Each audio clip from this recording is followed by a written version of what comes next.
کہا تھا کہ اسلامی فلاحی ریاست ہمارا مقصد ہے. ہم مدینہ کی ریاست سے انسپائر ہوئے تھے, ہم ان کی سنت سے انسپائر ہوئے تھے کہ جو وہ انقلاب لے کے آئے تھے.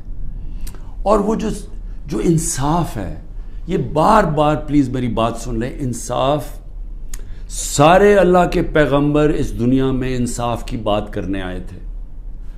انصاف کیوں اتنی اہمیت رکھتا ہے؟ کیونکہ انسانوں کو انصاف آزاد کرتا ہے. فرعون کیوں قرآن میں برا سمجھا جاتا ہے؟ انسانوں کو غلام بنایا تھا اس نے ظلم کر کے. کیوں نبی صلی اللہ علیہ وسلم دنیا کا انقلاب لے کے اور چھوٹے سے انسانوں کو بڑے انسان بنا دیا؟ کیونکہ انصاف سے آزاد کر دیا. لا الہ الا اللہ نے لوگوں کو آزاد کر دیا. تو جو میری تحریک تھی انصاف کی, وہ اصل میں آزادی کی تحریک تھی, کیونکہ انصاف آئے گا تو لوگ آزاد ہوں گے. اور جو میرا سارا تجربہ تھا دنیا کا, جو مغرب